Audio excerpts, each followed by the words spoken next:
Good evening, everybody. I'm Simon O'Connor, I'm the director here at the Museum of Literature Ireland, and you're very welcome to what I believe has become our annual Rooney Prize interview and celebration of the year's Rooney Prize winner. A note of thanks to the prize jury and Peter Rooney for working with us on this event. It's a relief to be actually doing something in person with a small gathering. And you're very welcome, obviously, to everybody as well online who's joining us. We're delighted to be joined by this year's winner, Niamh Campbell, who will be in discussion with writer Carlo Gebler. And we're also joined by last year's winner, Sexton, who's going to introduce the discussion in a few minutes. Niamh lives in Dublin and is writer-in-residence at University College Dublin and lectures in the Department of English at Maynooth University. Her novel, This Happy, was nominated for the Kate O'Brien Award, the Unpussed Irish Book Awards, the John McGahern Book Prize and the Kerry Group Irish Novel of the Year Award. Carlo Gebler was born in Dublin in 1954. He's the author of many novels, most recently I, Antigone, which was published last year. And Stephen Sexton's debut collection, If All the World and Love Were Young, won the Forward Prize for Best First Collection, the M. Forster Award from the American Academy of Arts and Letters, and the Rooney Prize for Irish Literature. He was awarded the Eric Gregory Award in 2018 and teaches at Queen's University. Stephen's most recent collection, Cheryl's Destinies, was published last year. Before we begin, a small reminder for me that becoming a Molly member or giving membership to a friend is the best way to support the museum and our programming, and it also makes a wonderful gift, a year of exciting exhibitions, events and more. We've an awful lot planned for this year, happening both online and off. To find out more about that, just visit molly.ie/membership, or for our pals in the room, ask somebody at front desk on your way out. We're offering a 25% discount on memberships this evening to all attendees, so simply use the code Rooney Prize to avail of that. And without further ado, please join me in welcoming Stephen Sexton.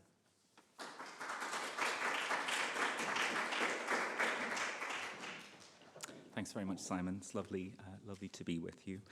And it is absolutely a very great pleasure to be here tonight and to be part of this event to celebrate the work of Niamh Campbell, winner of the 2021 Rooney Prize for Irish Literature.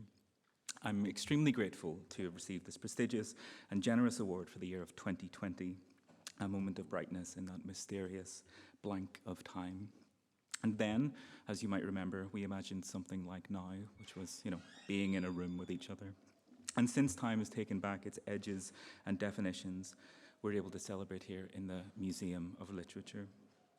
And I'm also especially delighted to be able to thank in person Peter Rooney, the prize's sponsor, for his generosity, and to thank the jury, the selection committee too.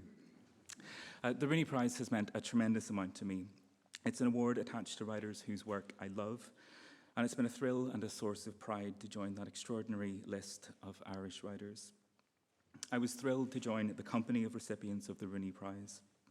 And as well as those wonderful writers, I was and am also thrilled to keep company with those people who will be recipients of the prize. Congratulations to them in advance. And on that note, in that spirit, I've been thinking a lot about the ways in which the future, or our conception of it, changes the past.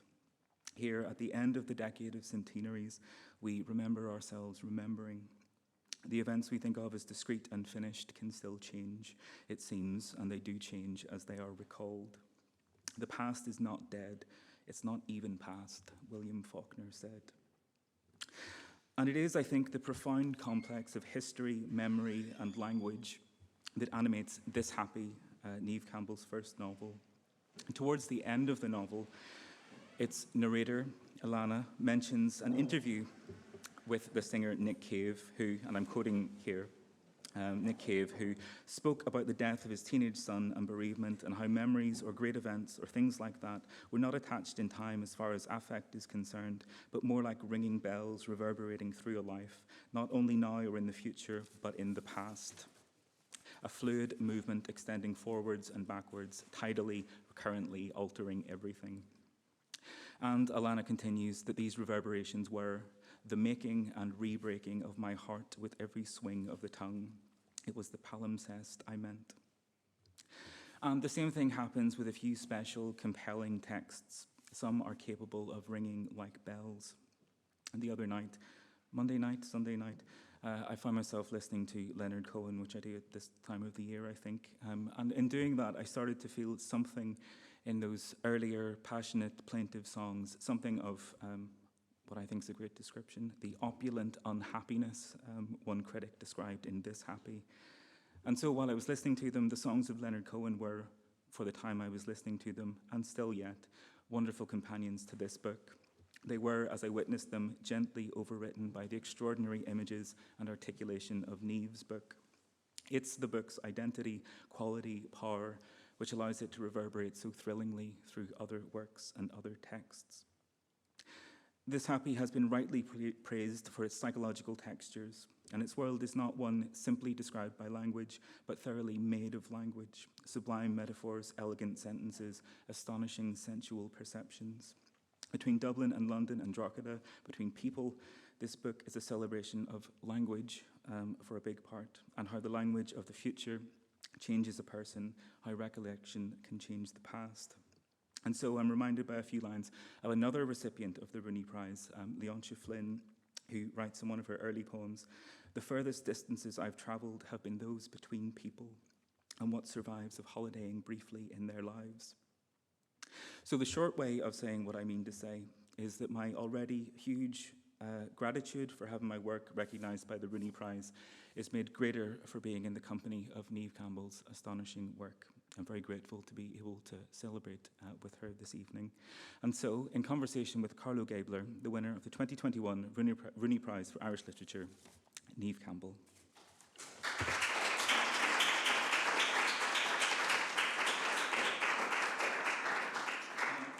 Thank you very much. Funnily enough, I was rereading some passages today, and I found myself rereading the passage about the bells ringing backwards as well as forwards into the past and into the future. The book starts with a memory of abandonment, very crisply and unself-pityingly described. And then it leaps forward, and it's some years later, and Lana meets, or chances to view, doesn't meet, somebody who's connected with this traumatic event. And the book is structured. You have something in the past, and you have an ongoing narrative of the present. And it struck me reading it that one of the things that came to me was that the book is about getting to the bottom of oneself. That phrase that Lawrence used to talk about. He said it was, well, he was talking about writers, but it was your duty to get to the bottom of yourself. And she thinks about the trauma, and she thinks about her present situation, and she gets to the bottom of herself. And the first thing that she seems to discover is class. And class isn't simply to do with money, although it is a lot to do with money. The man she marries is propertied. She grew up in a 2-bedroomed house in the Sloblands, north of Dublin. But class is also language and code. And she has this very early conversation, and they're talking about chess. Her husband is teaching chess at Gonzaga. And she says, but I don't know the rules. Was it the pain that enabled her to understand class, or was she already on that journey?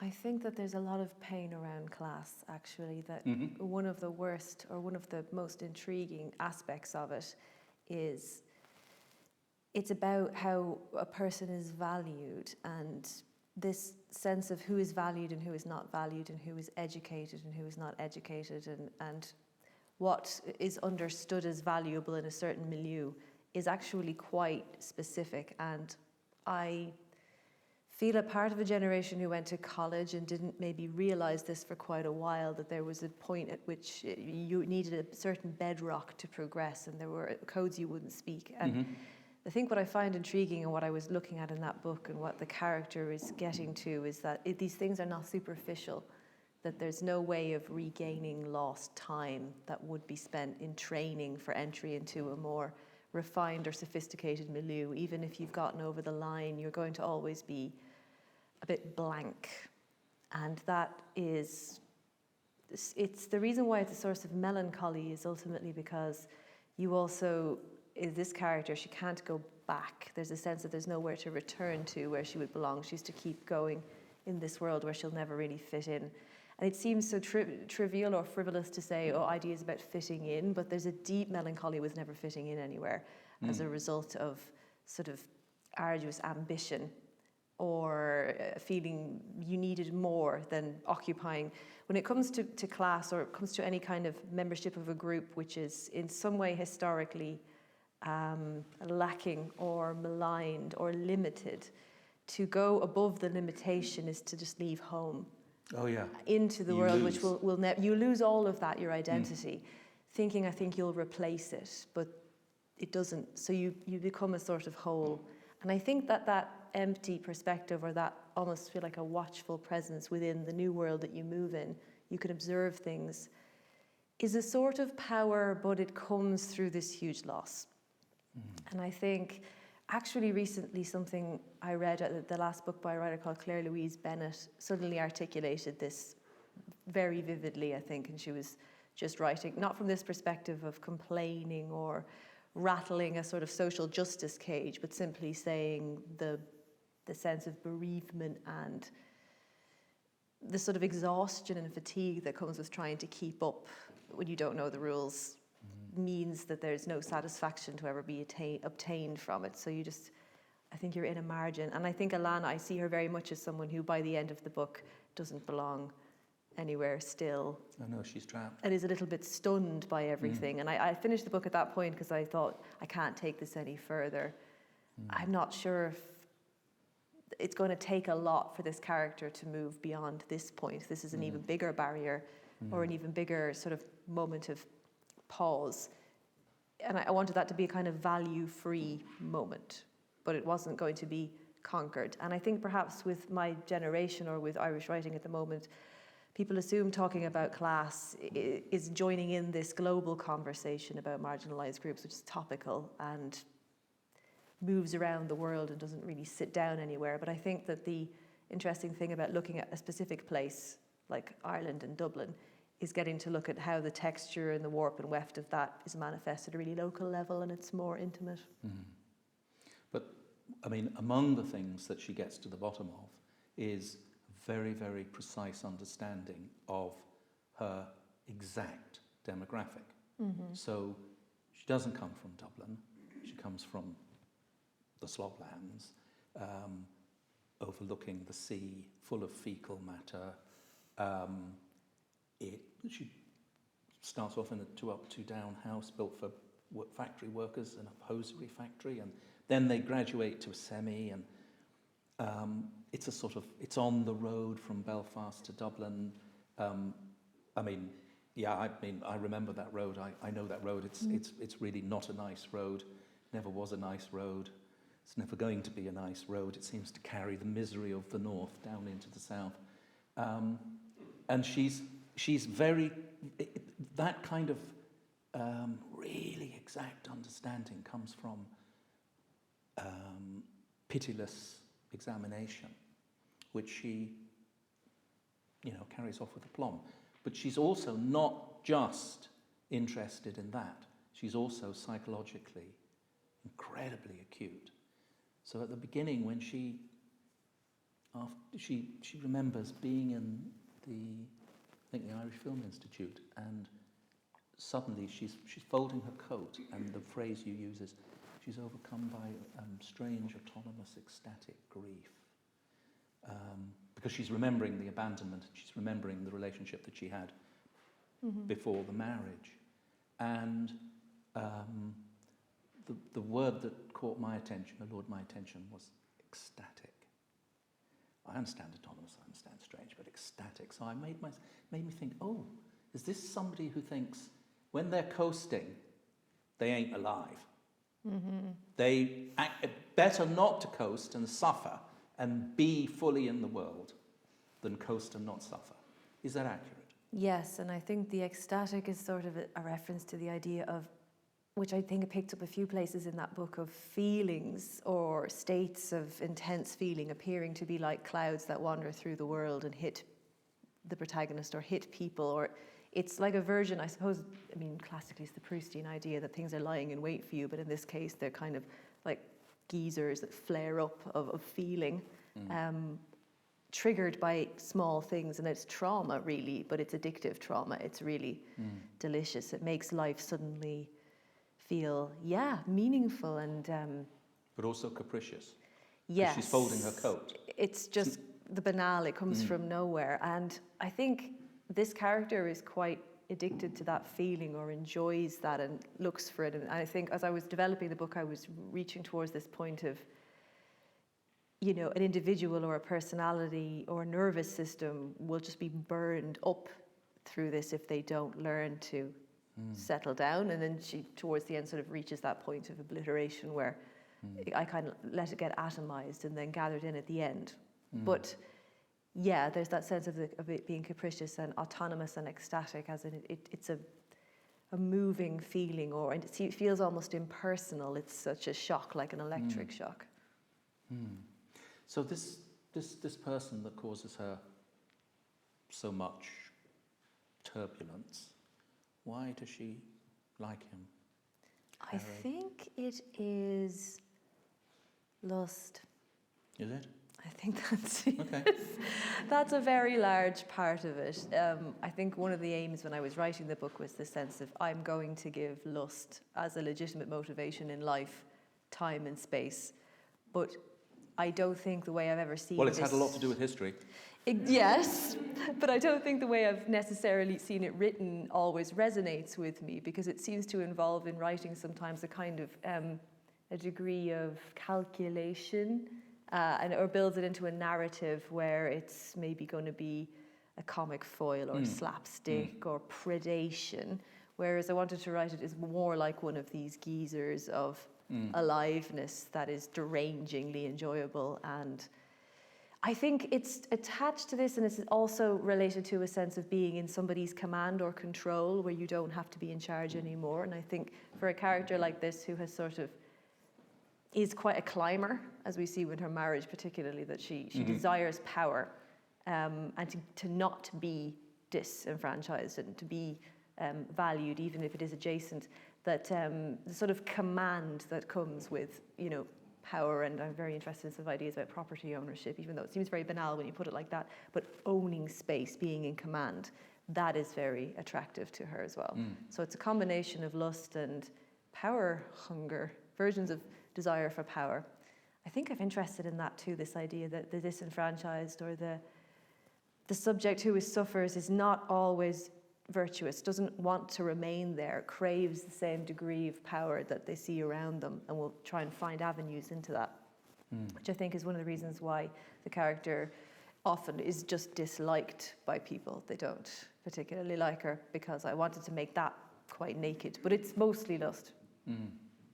I mean, lust is always comic, and it's relief to encounter it in its non-comic form, because for most people it isn't comic. It's real, and it drives them. That's the thing, yeah. And that is very interesting. But he's also got, he's a fourth estate kind of guy, who's married into the Irish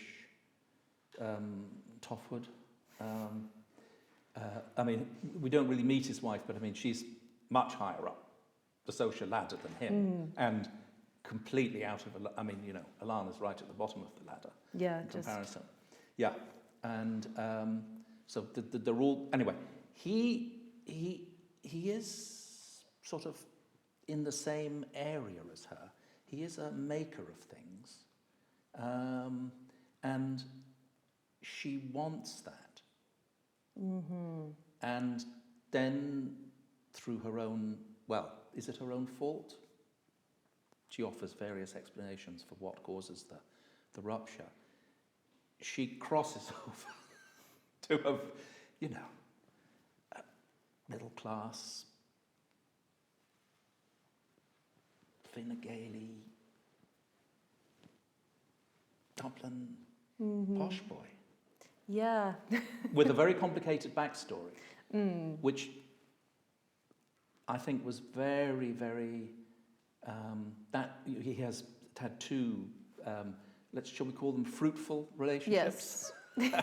She's going to be the third, and is indeed the third. And he's complicated, and he's made a bit of a mess of his life. And that is really interesting. You think, yeah. He's not a cipher. She'd go for that. But he is so not in the making, creating, artistic Yes. area, is he? What both of them have in common, the two love interests, is that she has some measure of power over them, despite the power relationship being materially in. She has youth the first time, and she has relative common sense. Yeah. Relative in the other one. And she also talks, she understands their similarity. She talks about them being people of whim. You know, they suddenly get taken with a notion, and it has to happen now. She quite likes that.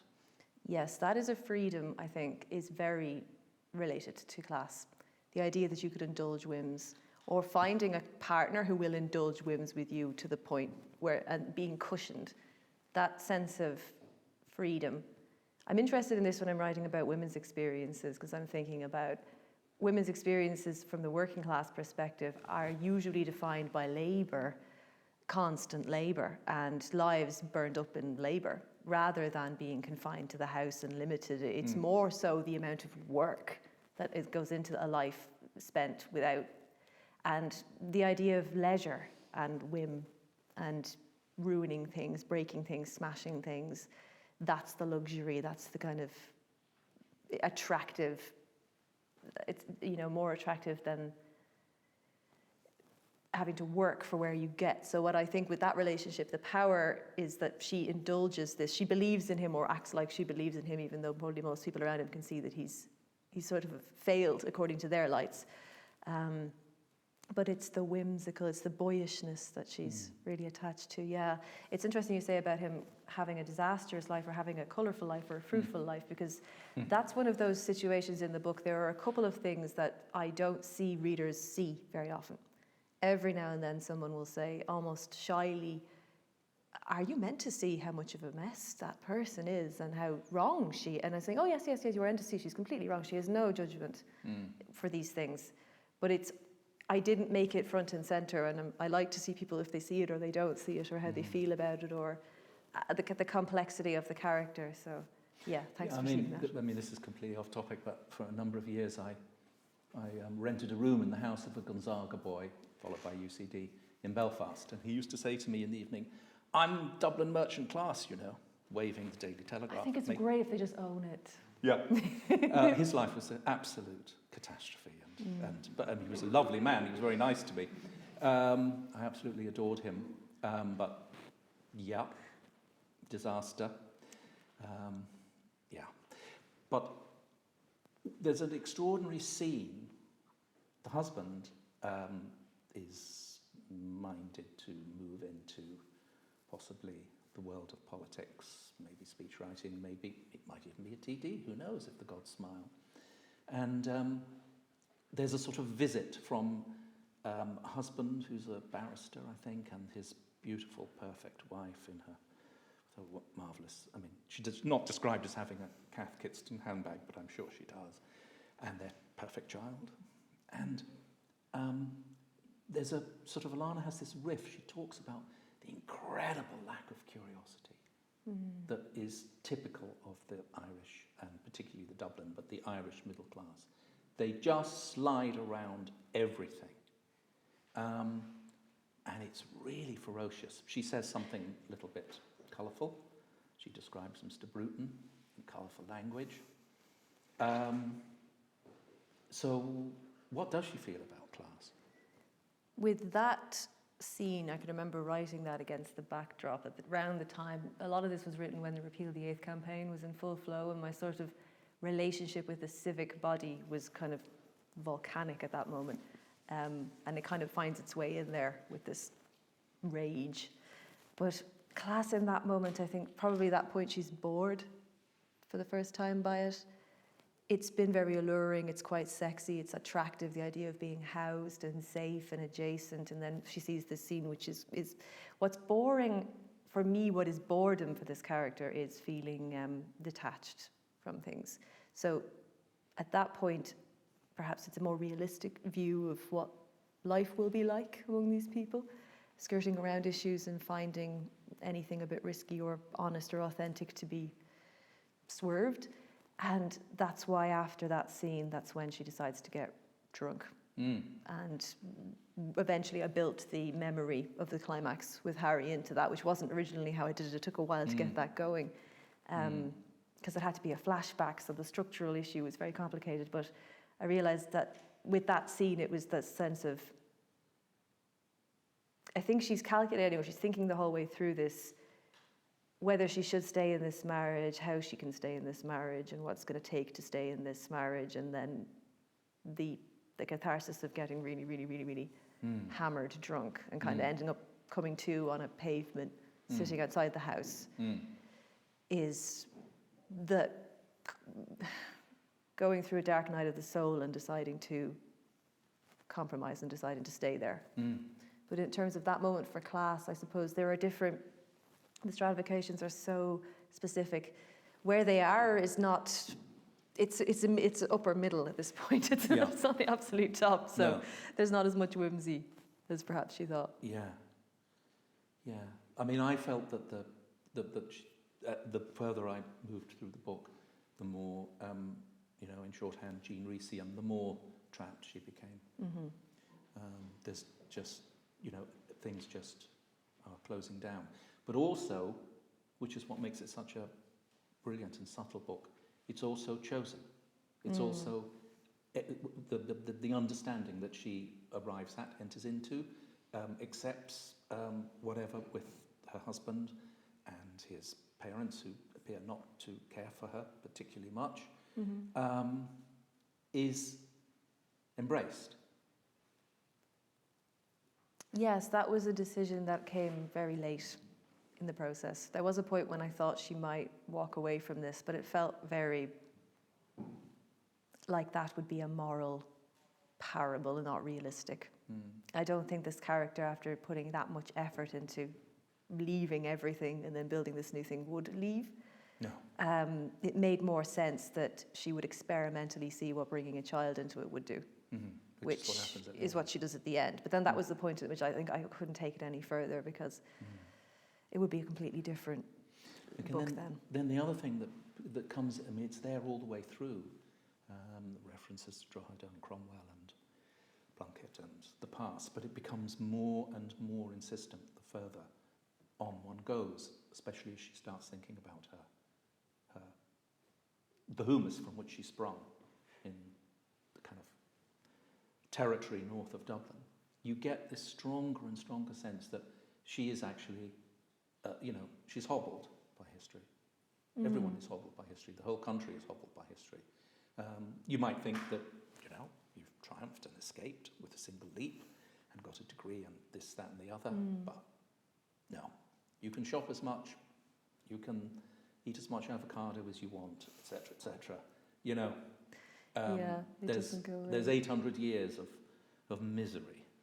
There is a sense that, I suppose, the best history belongs to victors. Yes, people who can enjoy it. Ireland has never been a victor. Yes, but the other side of it, and I think there's for me, with my own experience growing up in Ireland and being mostly coming of age in the early noughties, the sense of history as being like a denied feeling, a denied emotion, and saying, why would you be still worrying about that? It's not relevant. But then so many things are happening that seem psychologically not to add up or make sense. And people would talk about great swinging things like Brexit as a history returning, or the post-colonial history in particular returning in this strange thwarted form. But for me, it never really stops being an issue. Yeah, it infiltrates everything. It pops up in strange places. If you act like it's not important, then it's like you're just not aware of how it almost epigenetically forms people. And with the next book, the one that's coming now, I was thinking about this a little in slightly more concentrated form in terms of the lives of. This when we were young. We were young, yeah, we- about the lives we were of.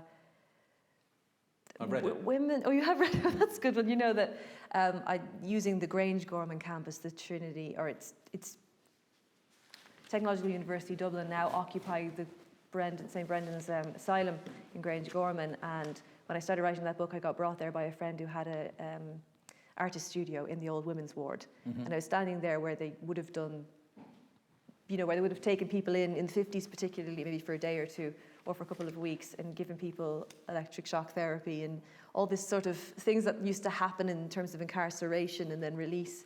And now it was open as a campus. But I was just thinking, this is incredible, because there's just that memory. And again, I'm going back to sort of working class feminine identity. The idea of being plucked out, electrocuted and put back was quite a frequent thing. And nobody really talks about it. But then these were the mothers of the mothers. And this is cycles through, I think.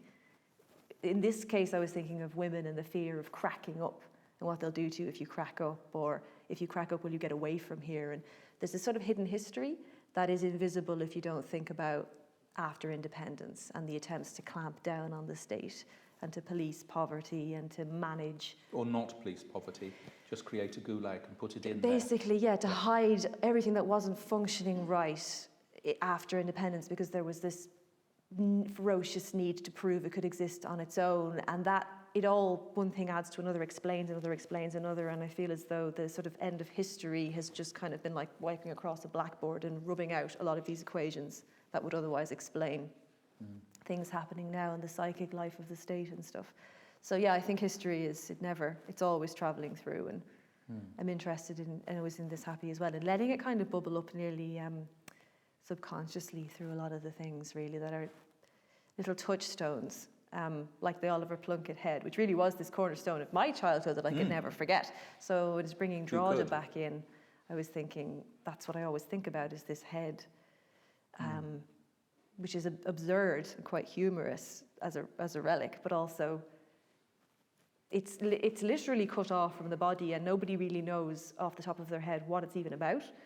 It's just like a floating signifier that is lost in this history that something happened. Yeah, something and it wasn't happened. Good. And yes, and here's the head that with the expression on its face, and then the story's got convoluted or lost, or it's it's irrelevant, it doesn't have any effect on how people are now, don't mention it, don't bring it up, you're being provincial or narrow-minded or old-fashioned or exclusive, or any number of reasons to not talk about how these things on a psychological level are still relevant. She makes a list towards the end of all the things she doesn't like. Mainly objects, not just objects, but many of them are objects, and many of them are connected with class. But then in the middle she says the Northern Ireland border, or the border with Northern Ireland. And then she continues with her list. Well, what was she thinking? I think that when we were just talking about that, why the border with Northern Ireland, I think that as a sort of signal for history, part of it being set in Drogheda and Louth and moving in, as you move in that direction, and she talks about Laytown, you get more and more, whole, the Boyne Valley and that whole area is sort of flowing from Tara and the first occupied, civilized idea about Celtic up to the beaches towards the north where they were finding people when they disappeared. It kind of, because the landscape changes, the emanation coming off it. So it is, I suppose in that moment when I think about it in that list, it's like some kind of scar that is declaring this kind of seepage of conflict or suffering or, and I mean, I'm probably not going to talk about the Good Friday Agreement, but the idea of history having to be planed over and trying to manage when there's this underneath it, there's this cacophony of inexplicable suffering and just, I think the role of art in this is a bit more imminent and a bit more suggestive, and doesn't have to commit to saying one thing or another, or just giving off this fume. So I think what she's tired of, because I also know that one thing in that list that I can remember was important is the smell of bins in the corridors of Celtic Tiger new build apartments, which is this really strong, for me, sort of sense token of how people were treated during the boom then, sort of flying up these terrible constructions and putting people in them as a sort of omni-modern experience, and how living in these places very close to people who are all just thrown together is another kind of weird trauma. And in both cases, it's kind of a sense of something emanating, something rotten or wrong as a gas or a fume. We're very interested in atmospheres, if that makes sense. Absolutely. But what's interesting about it is that you've had, she talks about Cromwell and so forth, but you've had no sense that, and she talks about the corridor running from Belfast south, but there's not really been much of a sense.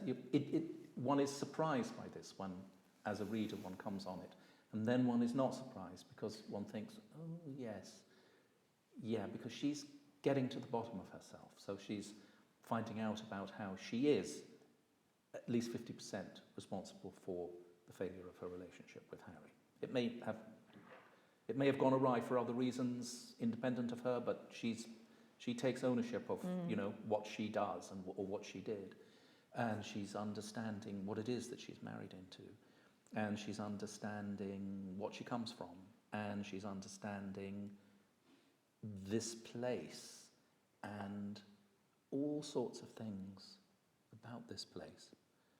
And then, what does she do? She goes into Brown Thomas and buys some lipstick. Well, maybe. I mean, why not? No, she does meet Harry at the end, and that's a very, very. Again, what I loved about that was it's the sort of it was completely anti-Hollywood. Yes. It was very just like underwhelming. He's grown a beard. He looks older. He remembers her fondly, but Yeah. not particularly Yeah, deeply. Yeah, exactly. Yeah, everything that's gone before is sort of embarrassingly recast in this new light. But it's also, I think she's liberated from that particular And sees thing. the play and it's very bad. Yeah. And then she has a child. But the thing that struck me in the last section was she stops writing. Why does she stop writing? She paints, but she stops writing. Yeah, the sense of writing as a control. For me, writing is very controlling. I think as an impulse, I was having this discussion with someone recently who said, what do you think makes writers? And I said, I think it's hypervigilance. I couldn't agree And more. I think that's childhood, possibly very sensitive children or children who are maybe feel the world is chaotic or live in chaos, become hyper vigilant, very good at reading, and then it's like how to control this. Well, I'll describe it, I'll describe it, I'll describe it, but it's so limited. Ultimately, you can't. And I think the idea of leaving words behind and moving into something else would be, I imagine, tremendously freeing, but I haven't been able to do it. But I thought in this case, with this character, I was again asking how much further can I take this with this character? She isn't going to break free. She's going to try and get pregnant. She's going to dig her heels in. How is she going to explain this when she's been controlling this narrative so archly and coming in all the time being, oh, I know what I'm doing and I'm not afraid of anything and this is going to blow it wide open? She's probably just going to stop and she'll do the painting instead, but it's more like, I didn't imagine she would take up painting in an organised way. She would just be throwing muck at a wall for a while and getting away with it because she's in this spell of postpartum bizarre behaviour everyone is indulging. And I would leave it there. But she also does something else at the end, which is that she says she returns to the beaches and the districts of her childhood to Laytown and yes, in and around Drogheda and the Boyne. The mouth of the Boyne is where I was staying when I started writing that book, and that landscape was hugely influential on me because it's very intense there. yeah. But she goes back to her humus, that from which she sprung, and she meets her mother, who hasn't really featured. No. And you sort of feel that she, although it may not happen, it may not work, she's going to try to re-enter the world that she came from, possibly. Yes.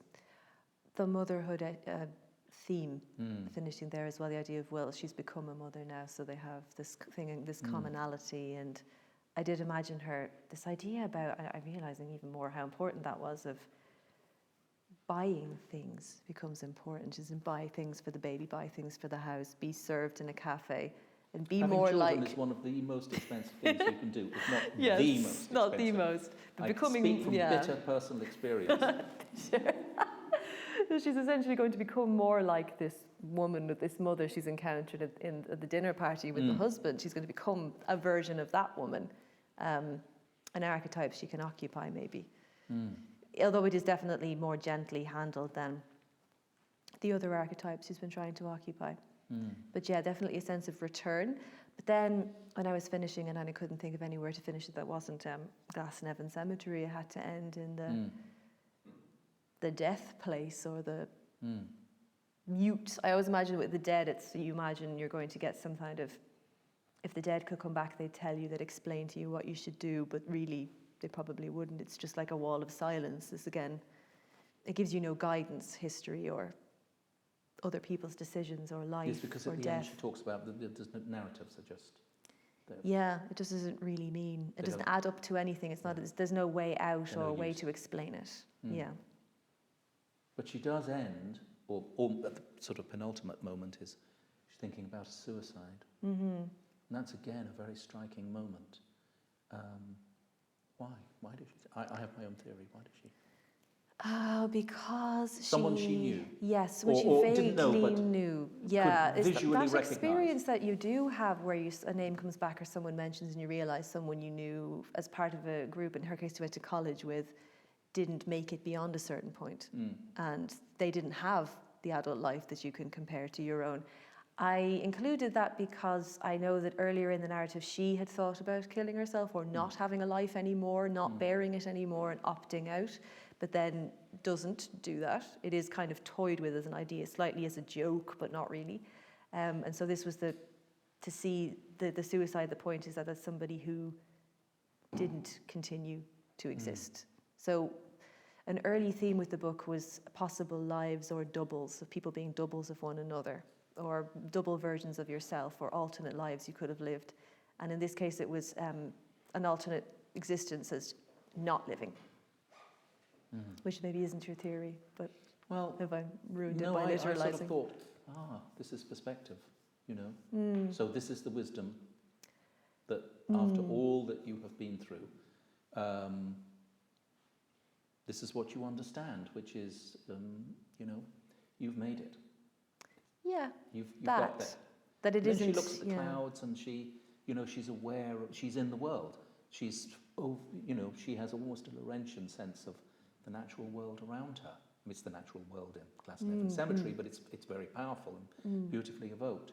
And the dead boy, he ain't having any of that. Yeah, it's all lost to him. So she's got that. She's got the, you know, the truth of sensual experience. Yeah, it is an optimistic ending, and it is a garden cemetery. Guarded, so it's sense that you're in, ending. And being in the space, that cemetery is really beautiful and very, very relaxing and calm place. It is quite lovely. So it's not necessarily included as a grim marker of sort of death. It's actually meant to be quite positive, even though it's very melancholy, because I was very conscious of the angel's plot in that as well, which is maybe pointing forward to the theme I had with Grange Gorman and the female experience and so on, and the hidden suffering. But yes, it's an optimistic ending. Your the novel that is about to be published in, I don't know, about 3 weeks. Okay, in 3 weeks' time. It's completely different. Tell us, in what way is it completely different in your own words? When I began it, it was going to have a couple of different characters to have equal perspective, but I found that bored me, and I found myself gravitating towards just one of them, which is Cormac. And also I felt like I did want to write a male protagonist this time instead of a female one. And I wanted to move away from the intensely insular protagonist.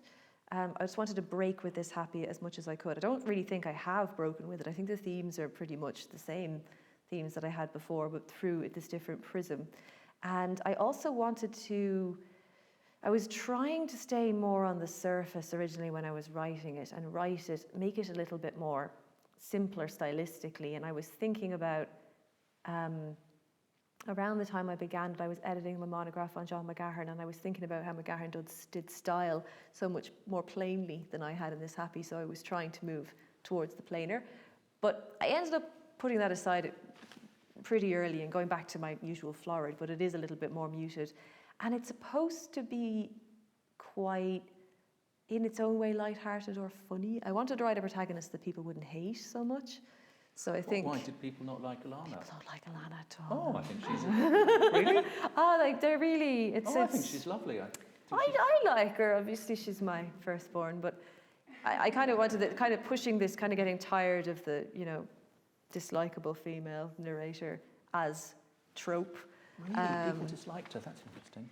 There's a kind of tension in my career now that I'm published between being a female writer in the era of Sally Rooney and being read, this idea that you're pitching internationally to be read, and being a writer as I see it, which is coming very much from a particular position historically and in terms of what I'm interested in and geographically. So that fallout between what people expect and what people got with that book did result in quite a lot of, I don't get this, I don't understand this protagonist, she's this, that, and the other, kind of a nightmare. Whereas I thought, if I write a male protagonist, I bet you anything, people will be more hospitable to him being kind of a bit of a pill. But it was also very enjoyable to write from that perspective and to think about, I was thinking that the character is this man who just sort of can't make any kind of commitment to anybody. His kind of main aim in life is to not get connected too tightly with anybody, but at the same time, he's very, very enmeshed with everybody. So I was doing the little psychological study of someone who's not conscious, perhaps, of the effect they have on people. And then I had to get into the reasoning behind this and had to get to down to this character, who is he? And it just became more enjoyable sketching his world. So the way it differs is probably that it is a kind of breezier read, but the historical concerns are still the same. They're just, I have a running gag in the book where every time he goes to an art show, it's about feminist women suffering. And he thinks it's really irritating that it's constantly a theme. But I am doing these moments, these little wells where you actually see this performances are trying to sort of speak about this history, but it's being turned into an art performance, so it seems to him quite pat. And so this theme I had with This Happier, looking at this kind of the intense and addictive, very feminine trauma, is in this book siloed into a series of this is a dance show about the burning of Bridget Cleary, and there's this sort of riff on the Magdalen Laundries in a immersive art experience and things like that. So I hope I don't get flamed for doing that. But I mean, it's also a novel about what it is to live in Dublin, which is a sort of lovely European city, and be involved in the arts. And well, it's not easy; it's a struggle. But I also found myself thinking, is the writer interested in whether or not all this activity is ultimately useful or not? What does it achieve? Leaving aside his reactions to it, I felt I was being asked to think about, well, people do a dance piece about Bridget Cleary, or something about the Magdalen Laundries, But where does it, were you trying to ask us to ask ourselves, well, where does this get us? I think I was commenting, yes. So, or in my own life and my own practice, and what is art for, or what do people do it for, or yes, I am, yeah, definitely. What is it for? I think it is for, I have a good answer to this, I have to get a good one. There is a sense that human existence is, every consciousness is culled from some greater consciousness and experiences, I think, tremendous loneliness. And art is an attempt to articulate that in a way that fits with the time that it's in. So it's got this shifting relationship with the discourse and the era. And so it's a way of expressing the kind of loneliness of the individual, I think, in a communal way. But in every era, it takes on templates according to what is visible, what's popular, what you end up seeing, because it needs to satisfy certain requirements. So I think, but it's intensely personal. It's very, very selfish and it's like the cry of the individual, perhaps even more obscure than the performing self. It's even more obscure than that. Like, it's much deeper. What it isn't is something which is riding the coattails of social justice, or riding the coattails of politics, or saying something that could be said as propaganda in a creative way. I really, really despise that. So when I'm talking with the theme of art making and history, I am kind of, in this case, I think, more tongue-in-cheek, playing with the idea of having to pay lip service to certain ideas about things. But what you're really trying to do is maybe let them simmer and boil in a much weirder way behind the scenes. I mean, I took from both of the novels the idea that to think of art as something that ameliorates or redresses is the wrong way to go. The function of art, narrative fiction in particular, but all art, is really to communicate individual psychological specificity. Yes, which is the way of telling the truth. Yeah, so you meet, Yeah. here is the person, spend a few hours in their company, understand why they make the decisions they make. And a lot of people in our culture are incredibly, including the government, the state, and advertising and capital, are incredibly impatient with that, because that's not very useful. Yes, I think that there could be more done perhaps with, say, I'm coming from the literary perspective, in the sense of, I'm teaching creative writing now, so I think I've more of an in here and trying to work against it, but the sense of the reader as consumer who has a right to expect something, I think maybe is harmful, because then you find that the idea that marginal realities are appearing in literature is not fully true if it's only ever going to be in a palatable way that is comprehensible to a set audience, the same audience it's always been pitched at. There needs to be receptiveness to things which are going to be ugly or difficult, or not going to emotionally perform in the right way. And I'm not really convinced I'm seeing that yet. So readers, I mean, the idea, I think there's a bit of a sense that critical analysis and reading is important, and it's not a consumer activity, it's different, and there's a bit of a backlash against that. But related to that, the idea of what gets funded or how you can explain art to the state and having to tick boxes does mean there's a dual, you present your work in a certain way in order to get the time and the money to do the work, but you might have to sew what you're really trying to say into it in a more subtle way. That, yeah, it can be interesting, and I think it's, from an analytical perspective, you can see the imprint of this on work that's produced could be quite subversive, the way it responds to it. So we could be mapping this down the line. How does ameliorative artwork, where does it kick against this pastoral idea? Where does it get a bit problematic? And with We Were Young, I kind of did it a bit heavy-handedly. It was that he kept finding the people who are doing it very attractive, so it's distracting. One of the characters, the one who does the dance show, I envision her as that he's very, very sexually attracted to her, and that's really the only reason why she's there. So he doesn't... Lust again. He doesn't really see her, and she's a very, very happy, very self-absorbed person who likes to talk and talk and talk and talk. But her beauty is the thing that he's most fixated on, but not in a shallow way, in a very, very devoted and very real way. And so the point at which she's performing these things, which she has no real experience of at all, and the way that they are made beautiful. I'm not trying to say this is wrong or immoral or there's a better way to do it, only that the experience is more like one of just ordinary lust rather than anybody learning a lesson, which they already know, because most of the arguments being made are very banally humanist arguments that in every era everybody appears to agree with. So what was it that we were speaking very briefly before we started this about when the brain is soft and is ready to take impressions, the things that flood in and make a permanent mark. We spoke about Joyce and the dead. because I asked you if the dead was in your mind at the end of this happy. But what, and you've spoken about McGahern. What made you Campbell, Niamh, in a literary sense? This is an embarrassing question because I think it's quite paltry when I think about things that had a big impact on me as a young person. Joyce was a huge one, and Jean Rhys was another one as well. I like particularly Good Morning Midnight.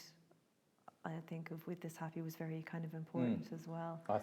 Jean Rhys is... Yeah. I find her whole, what she was doing, the pitilessness, it's Absolutely. She's a terrifying writer. I could never be like that level of pitiless, but I really admire that in her work. And she's also a beautiful stylist, and she's got gorgeous aptitude for imagery and for cities and everything as well. But actually Elizabeth Bowen is a maybe lesser spotted one. I think maybe more in the next book than in this happy. And God, who else was I reading as a young person? I actually read all of Arthur Rimbaud's work when I was a teenager. I didn't have a clue what was going on. I really did not have a clue. I just read the whole thing. I used to just read it. A Season in Hell I really loved. I just love that. I really can't say how that's impacted me, but it was very close to me. I used to take it around with me. And I had read a lot of Allen Ginsberg when I was a teenager too. And I didn't realize, I don't think, that he was a performance or poet. I thought they were just written down. And so I just read them as written pieces, and I think of them as insular poems. I don't think of beat poetry. I think just of Ginsberg when reading Ginsberg when I was a young person. Then I went to college and did all kinds of different things. So these are the things I got from the library when I was a teenager that I remember. That you found of your own accord? That were so important. Yeats.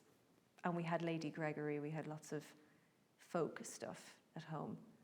And I was always very interested in the occult. So I liked Celtic myth cycles and things like that. It's quite simple, really, quite not cool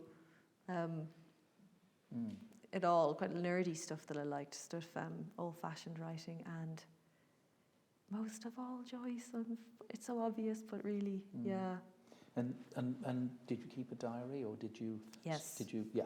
Okay. I burnt them all when I was 18. You burnt them? On a barbecue. What a colossal mistake you have made. That's a terrible idea. I'm shocked. Nothing but boys. Nothing I but didn't boys. want anybody to read this. Yeah, but think of the gold that would be in there now. I shudder to think someone out there has a floppy disk that I might have given them at one point. Really? I really hope not. We'll put an advertisement. Because I want to be only after my death. Right. Because it would be so embarrassing. But yeah, I was a very avid diary keeper. I mean, a lot of writers are, aren't they? Teenage writers, and you've got nobody around you. Everybody's, everybody around you is a phony.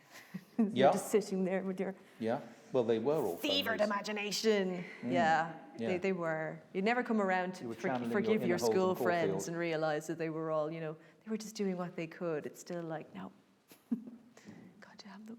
And then, when did you start? I mean, were you also writing stories at school, or poems? Yes, I remember starting. Or I was at school, and I got very serious about it when I was about 15, and that's the point at which I consciously began to think about style in a big way from that age onwards. Style, reading for how did writers do it? As opposed to narrative? Yeah, more so style. I became very interested in how it was done well, as opposed to just information. And see, when I was a young person, nobody read YA because that was not really a thing. Young adult fiction, you weren't a market group yet in the same way, so you just read adult books. So I wasn't ever sidetracked by this idea of reading within books that were set for me by a panel or by teachers. It was more just like my own little skid out in this direction. So anything I thought sounded beautiful or stayed with me, I started collecting them. Like Rambo? Yeah. I loved Ginsberg. Rambo. I used to just loved him. And I was in Poetry Ireland Review when I was 17. And that was the last time. First and only poem I think I ever published was then. And then I just stopped writing poetry because I'm not very good at it. And I went and did prose. And at college, I was in a writer's group. We did little performances. We were in a little gang. We had a pamphlet. I don't know where these people are now. And then I started doing academia. I always say this, I graduated in 10, I could not get a job. You weren't allowed to sign on if you were living at home and under 25. There was nothing to do, so I went to London We love and did the a Irish PhD. state, don't we? So Yes, brilliant. There was So forward-looking. actually starved out of it. I Yep. was a James Joyce tour guide, and if nobody came in, you didn't get paid. So you just sat there, waited for them to come. So I went and did a PhD for a couple of years, and I stopped creative writing the whole time. Stopped. I didn't do it at all. Very odd. I didn't notice this happening. It just stopped.